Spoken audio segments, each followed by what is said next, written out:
রান্না মা আমাদের ধীরে ধীরে ধীরে ধীরে রাত্রে কাছে গিয়ে রথ সাজায়। যেই না রথ সাজানো হয়ে যাবে, ঘরের মধ্যে তরুণীকে কোলের মধ্যে বস করে একদিকে আসরে ঝরে বয়নে যাবে গোবিন্দকে ডাকে।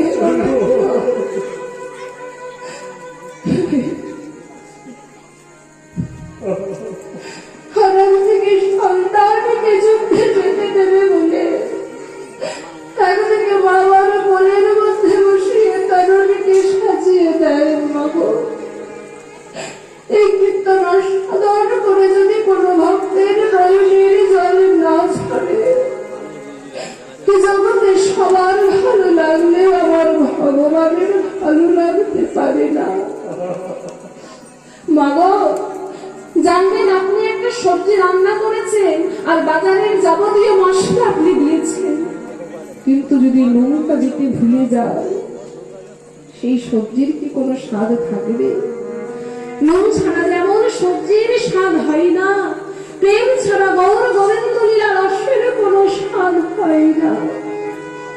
প্রভুকে দেওয়ার মতো এই জগতে আমাদের কিছু নেই বাবা।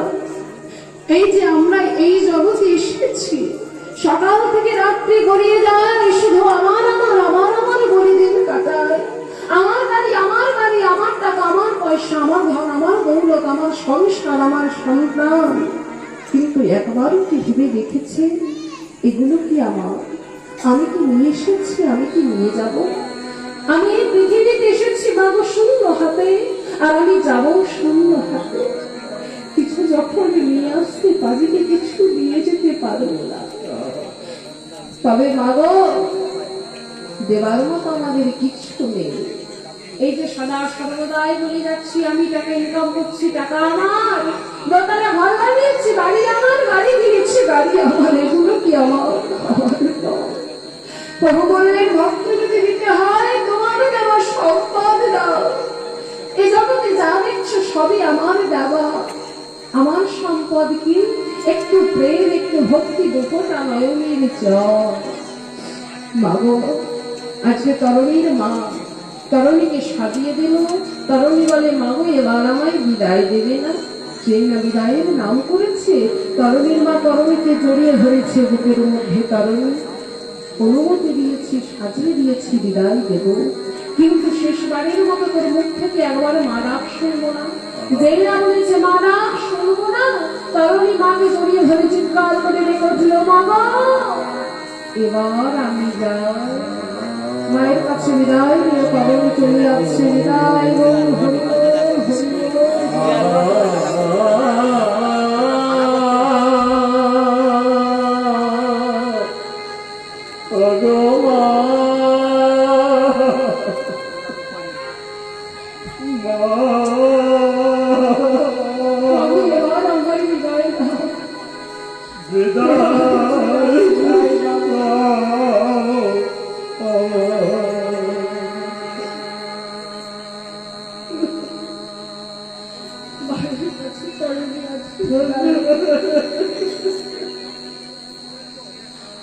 মায়ের কাছে বিদায় জানিয়ে যাচ্ছি, চলে যাচ্ছি। তরুণী কোথায়?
যে একবার যাই বলে ঘর থেকে বেরিয়ে যায়, সে যে আর কোনোদিনের জন্য ঘরে ফিরে যায়।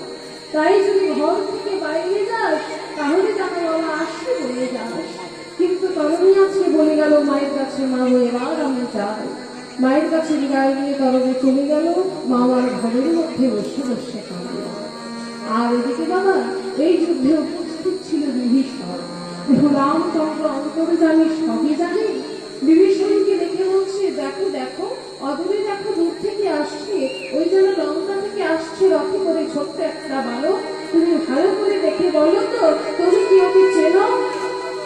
যেই না ভালো করে দেখেছে তুমি কোথায় যে আমার ছেলে তরুণী।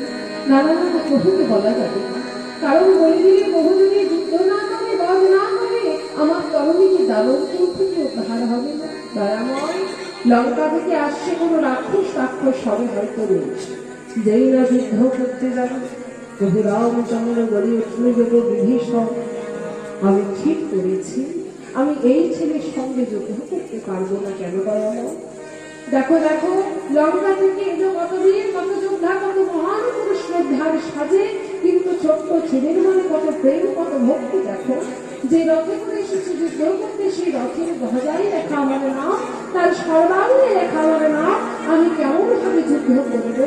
দয়াময় এর ছলনা নয়, এর ছলনা দেখে তুমি বলি যে ওনাকে বধ করো।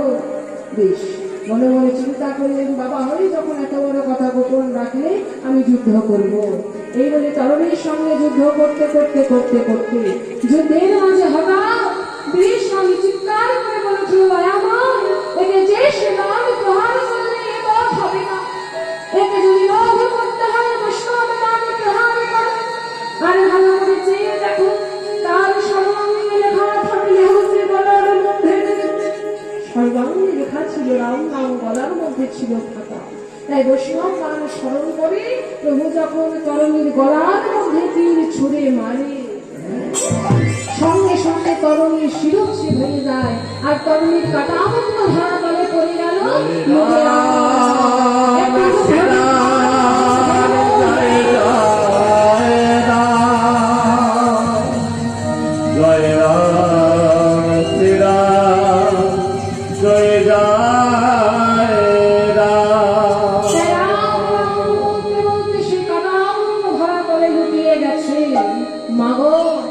বিভীষণ থাকতে না পেরে কাটা মুন্ডটাকে বক্ষের মধ্যে জড়িয়ে ধরেছিল।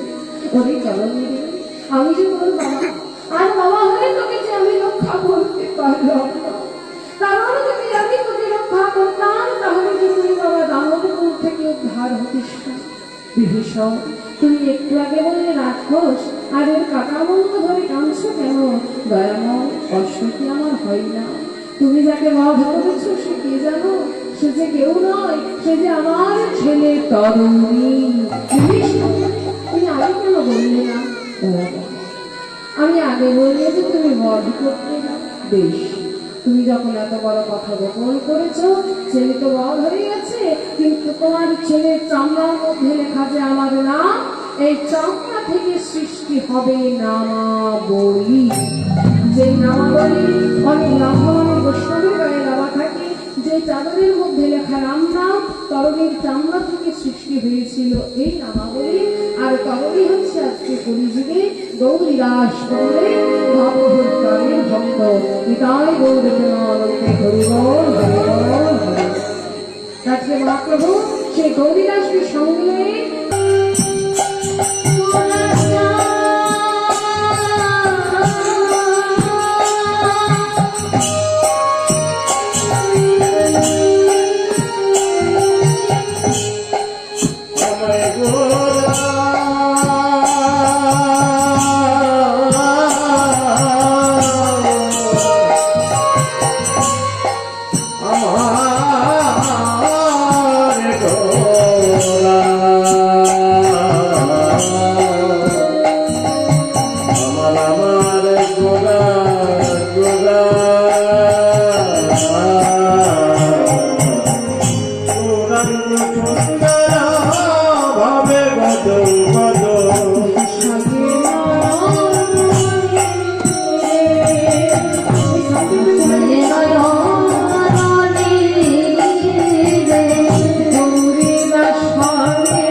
বুঝলেন, যার কণ্ঠে তুলসী মালা নাসিকায় তিলক, শিখায় চৈতন্য করে জপমালা গায়ে হরি নামাবলী। এইসব লক্ষণগুলি দেখে মহাপ্রভু বুঝতে পারলেন তিনি একজন বৈষ্ণব। তাই জিজ্ঞাসা করলেন, গো তোমার নাম কি? বলে, আমার নাম হলো কৃষ্ণ দাস। আচ্ছা আচ্ছা, তুমি কৃষ্ণ দাস?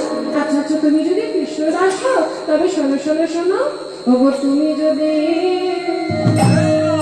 কৃষ্ণ দাস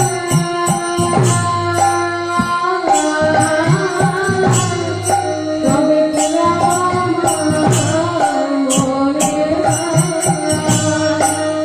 তুমি যদি কৃষ্ণ দাস তবে তোরা মনে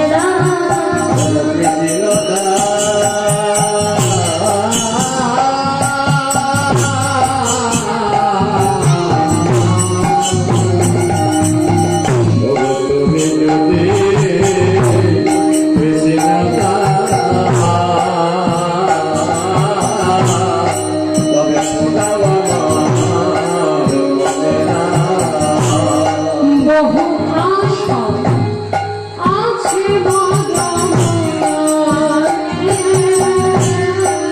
বহু আশা আছে মনে, বহু আশা আছে আমি আসিয়া বৃন্দাবনে আর সঙ্গে ভক্ত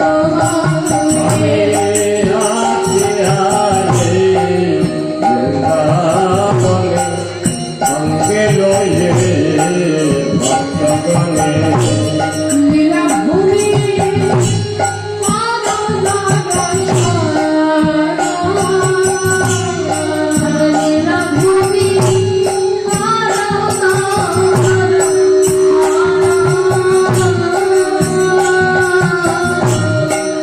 লীলাভূমি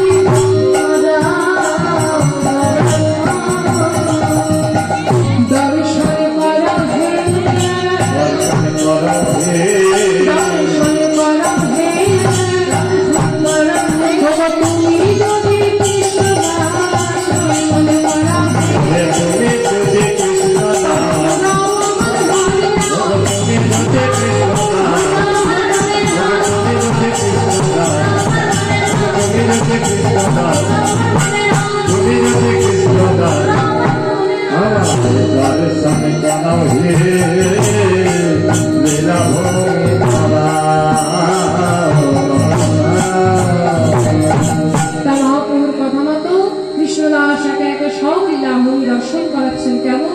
তখন হরিদুল্লা শীত চিত হেরে কৃষ্ণদাস বলে কালিদাহ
নির্ভর হয়ে রাত্রি হয়ে যাচ্ছে। হ্যাঁ তো হ্যাঁ, ভালোই নির্ভর হয়ে গেছে।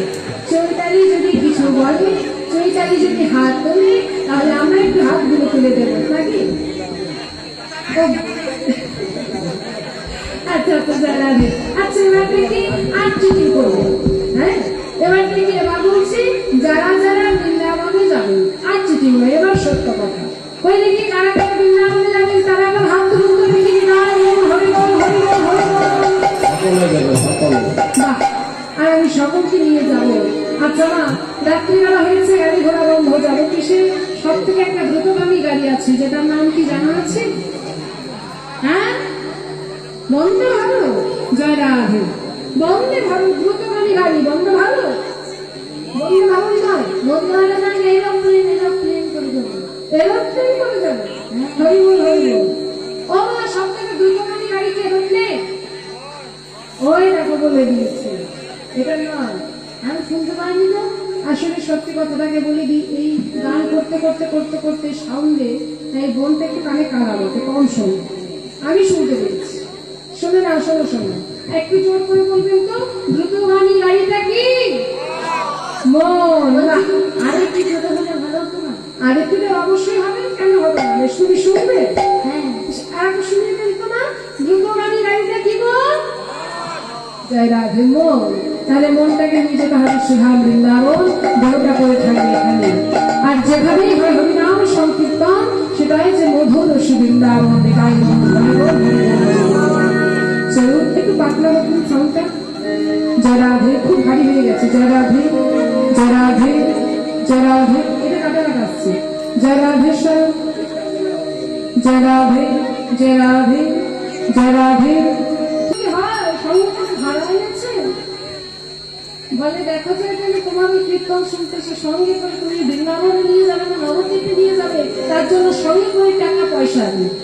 ভয় পাবার দরকার নেই, টাকা পয়সা লাগবে না। হরিনাম হচ্ছে, হ্যাঁ, হরিনামের মধ্যে কিছু দিতে হবে ভাড়া, এমনি দেওয়া হবে না। ভাড়া রূপী কি?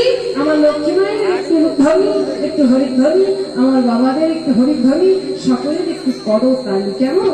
চলুন একা ভজনের মাধ্যমে যাই, ভজনের মাধ্যমে যাবো সুধাম বৃন্দাবন।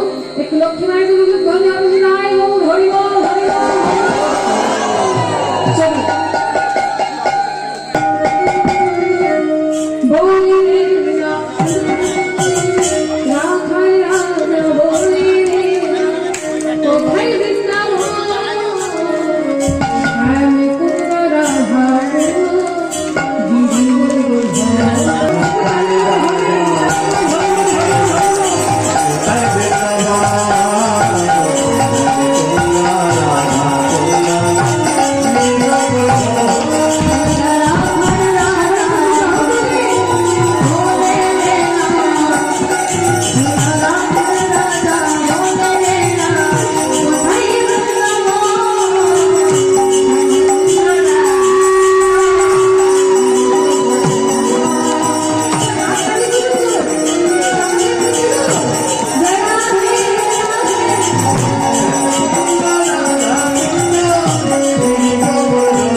বলে চৈতালির সামনে যারা বসে আছে তারা বাবুদের, আর আমরা যদি পেছনে বসে থাকি এত দেখতে পাবেন।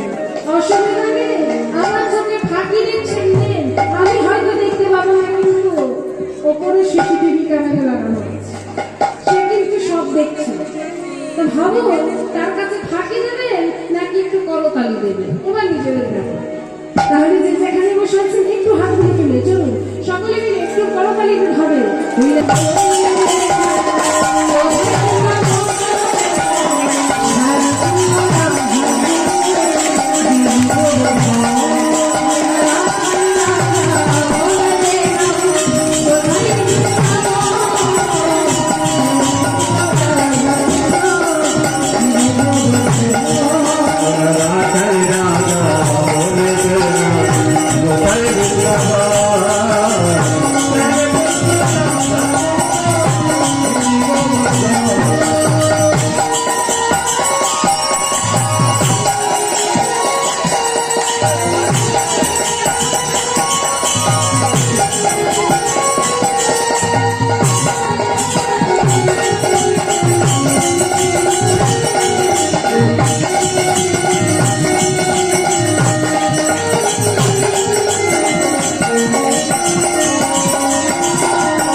এদিকে আমার বাবার মায়ের যারা বসে আছেন খোল কাটা তুলে দিচ্ছে, আমাদেরকে কানতে হবে, নইলে মায়েরা বাবারা এত এসেছে, হ্যাঁ শুনবে, শোনার জন্য, শ্রবণ করবার জন্য এসেছেন, তাদেরকে শোনাতে গেলে কানতে হবে।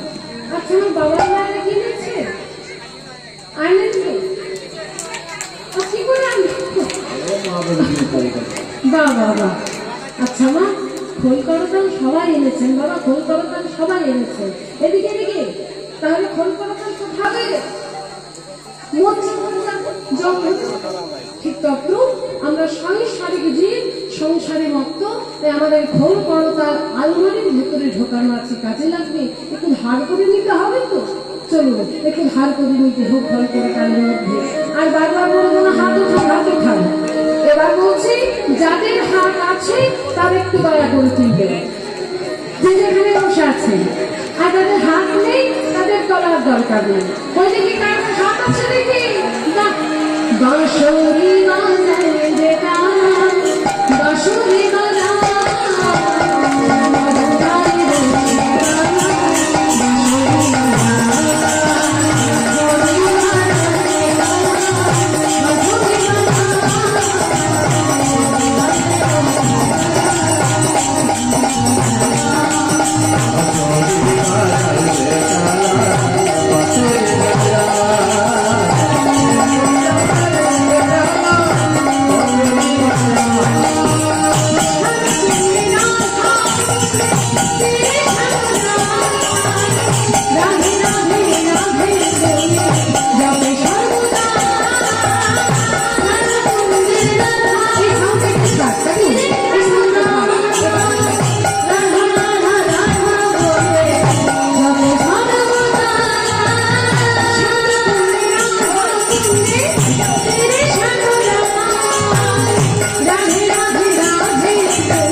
আজকাল ভজনের বিষয়বস্তু হচ্ছে, আজ আমরা যে লীলাটি আস্বাদন করব, লীলাটির নাম হচ্ছে ভগবান শ্রীকৃষ্ণের কালী দমন লীলা। কৃষ্ণের বাল্য লীলা আমরা দেখবো যে ছোট্টবেলায় কৃষ্ণ কেমন ভাবে কালীকে দমন করলেন, আর কেনই বা তিনি দমন করলেন। আমরা সকল ভক্ত নিয়ে এসেছি শ্রীধাম বৃন্দাবন, বৃন্দাবনে কেমন দেখো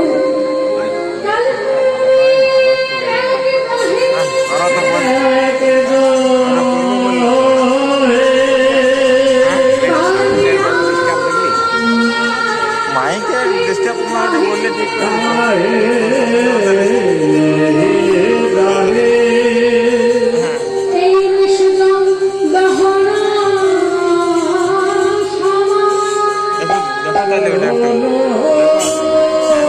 কথা চাইছে ওরা কথা বলো।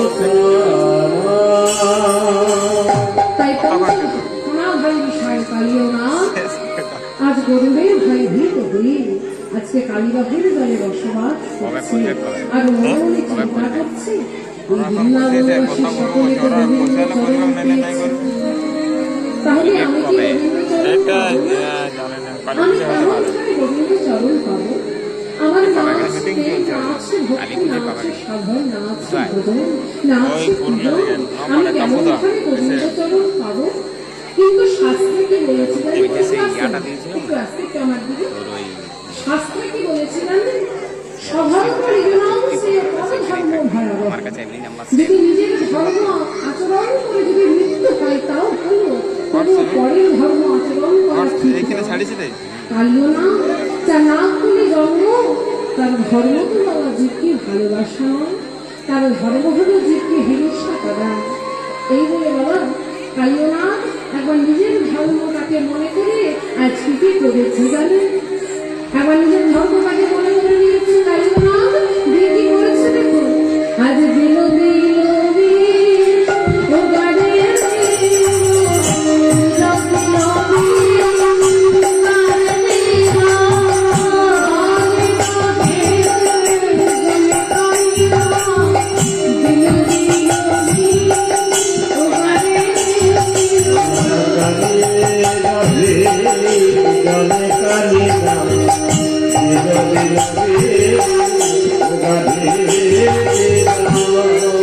বাবা ওই কালীবাহির জলে যখন কালীয় নাম বিষ গাড়ি দেয়, তা সে কালীবাহির জলের বিষের এত তেজ যে কালীবাহ থেকে 1 যোজন দূর পর্যন্ত কোনো তৃণলতা বন্য বৃক্ষ জন্মায় না, সেগুলো তো জন্মায় না।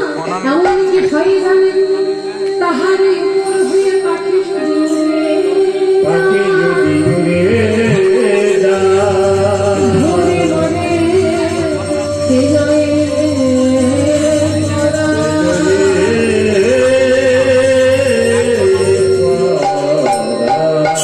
তাই তো পাগল ছিঁড়ে জলায় কাতর হয়ে ভগবানকে ডাকে আর বলে, হে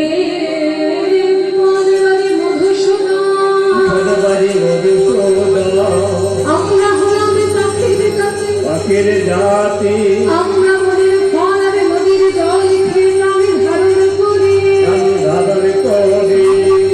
তাহলে বলো বলো অকারণে কেন প্রাণ যায় মরি মরি? দয়াল গৌর হরি, হে দয়াময়, আমরা যে পাখির জাতি, আমরা বনের ফল নদীর জল খেয়ে প্রাণ ধারণ করি, তাহলে বলো বলো আমরা কি দোষ করেছি, আমাদের কেন করালে মৃত্যু হচ্ছে বলো? ওমা এদিকে পক্ষী করে ডাকুন আহ্বানটা। এখানে সবাই বন্ধু আমার গোষ্ঠী থেকে ফিরেছে। আচ্ছা ভাইরা বলবে একটু আমার দিকে তাকাও তো, একটু আমার দিকে তাকাও, আমি ডাকছি। স্কুল টিউশন যাও তো? যাও? বাহ, তোমরা যখন স্কুল টিউশন থেকে বাড়ি ফেরো, তা বাড়ি ফিরে কি বলো মাকে? ও মা আমার খিদে পেয়েছে বলো? বলো না, বলো। কি মা বলে না? বলে। তাই আজকে কানাইও ঠিক কষ্ট থেকে ভিড়ে বলছে, মা আমার মাত্র খিদে পেয়েছে, আমাকে খেতে দাও। মা দেখছি কানাইকে যদি খাই না দিই আমার কোনো কাজকর্ম হবে না, আগে আমি আমার কানাইকে ভালো করে খাই দিই। এই বলে মামার ফির স্বর নলিলে আজ কানাইকে তুই আমার এইটুকু দুধের ভালো, এই বয়সে বলিস কিনা ভক্ত কামে সইতে জানিস। হ্যাঁ রে বাবা, তুই কি সইতে পারিস আর কি পারিস না সেটা আমায় বলতো। তোর এইটুকু বয়স। মা গো, আমি যে জগতে সবকিছু সইতে পারি, যেমন হলো শিবের কৃষ্ণ, কালীর করা, দুর্গার কোষ, জমের দণ্ড, কার্তিকের মা গো, আমি সব কিছু বুক পেতে সইতে পারি, শুধু জগতে দুটি জিনিস সইতে পারি। এক হলে কোনো ভক্তের চোখের জল, আর এক হচ্ছে কোনো মানুষের অহংকার। ওমা ভগবান কিন্তু সত্যিকার ভক্তের চোখের জল সইতে পারে না, তাহলে আমাদের মতো ভক্ত হলে হবে না। না না না, আপনাদের কথা বলছি না বাবা। ওমা এদিকে এদিকে, এই যে আমার সম্প্রদায় দেখছেন, এই যে আমাকে দেখছেন, আমি নিজের কথা বলছি। এই আমাদের মতো ভক্ত কি করে জানেন বাবা? ওই মন্দিরের পাশ দিয়ে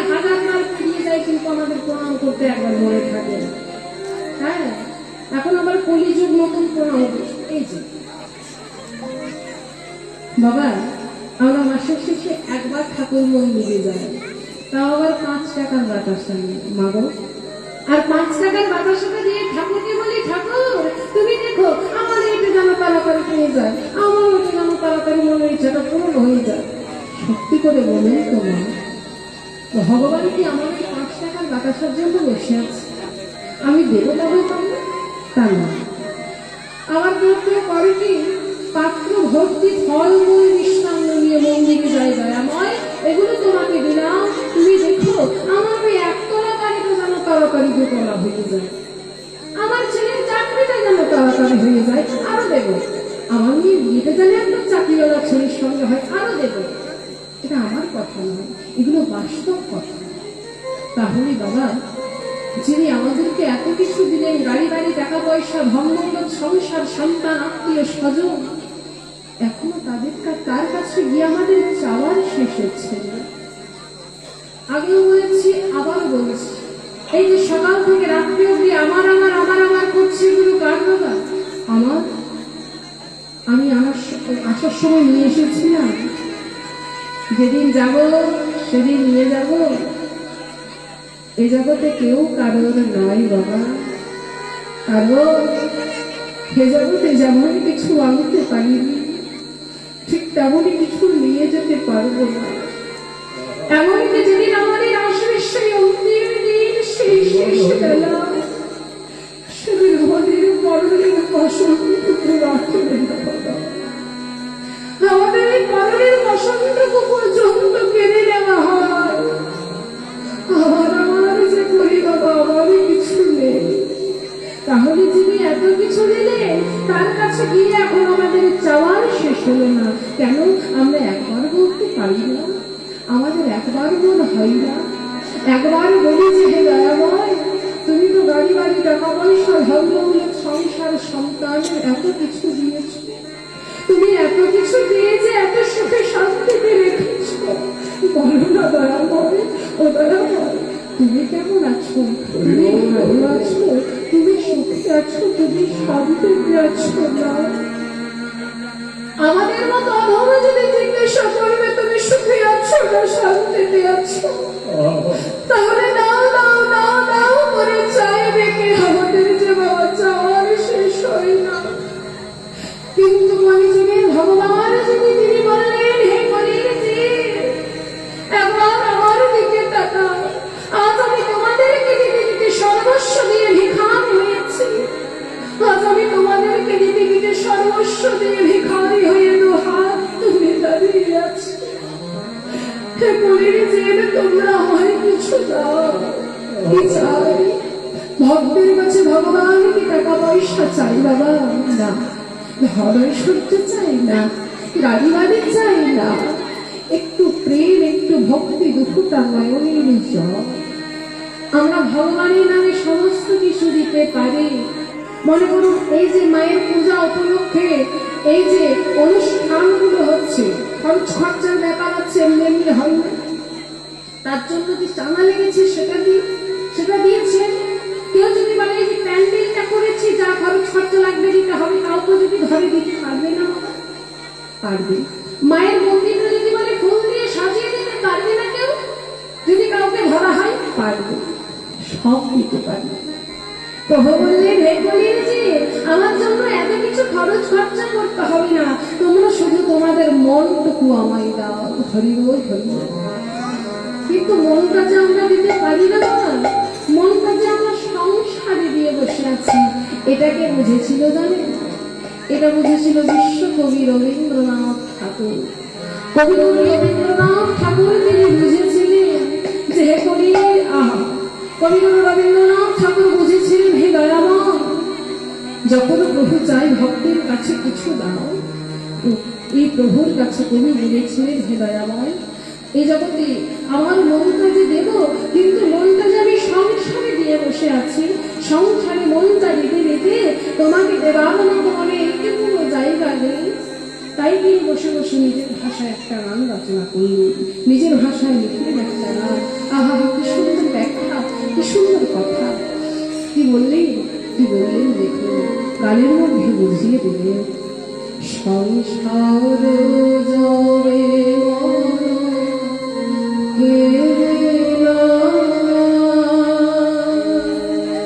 যাবে না যখনই প্রাণ, ভালো যাবে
যখন আরেকটু বড় হলাম, খেলার সঙ্গী সাথী হলো, বন্ধু বান্ধব হলো, তখন আমার মনকে দিলাম হয় খেলার সঙ্গী সাথীদের বন্ধু বান্ধব।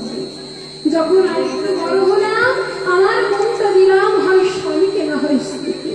যখন আরেকটু বড় হলাম, আমার মনটা দিলাম সন্তানদের। যখন আরেকটু বড় হয়ে গেলাম, আমার মনটা দিলাম নাতি নাতিনিদের। দয়াময়, এইভাবে সংসারে মনটা দিতে দিতে তোমাকে যে আমি মনটা দেবো তার একটুকুও জায়গা নেই। তাই তুমি আমাকে ক্ষমা করো।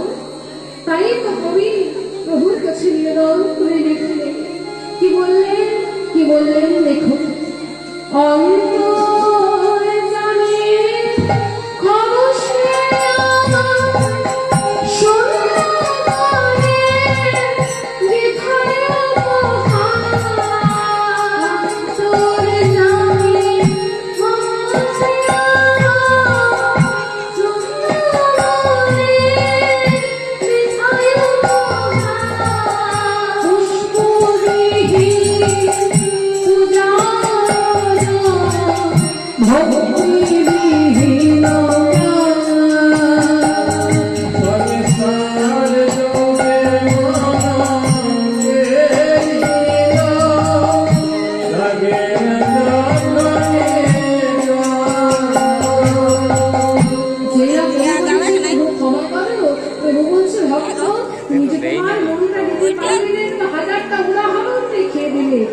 বলো বলো আমি কেন ক্ষমা করবো? প্রভু শুনেছি তুমি আগে বিশ্বের পিতা।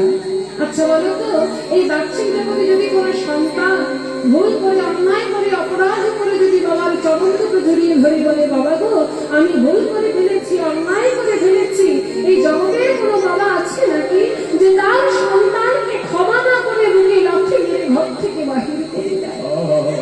এই জগতে যেমন কোনো বাবা পাবে না, তুমি তো বিশ্বের পিতা, তুমি তো এই জগতের পিতা, তুমি কেন পারবে না?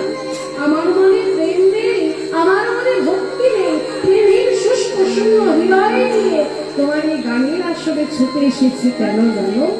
তোমার ভক্তির রসে, তোমার প্রেমের রসে, তোমার চৈতন্যের রসে আমার এই হৃদয়টাকে একটু শুষ্ক হৃদয়টাকে একটু ভিজিয়ে দেবো বলে। জানো জানো আমার কণ্ঠ শুনে নেই, আমি তাও গাইছি। তাই তো তুমি বললে গাহিতা না শুষ্ক আশা করে না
বাবা আমরা সংসারে থেকে ভগবানকে রাখতে পারি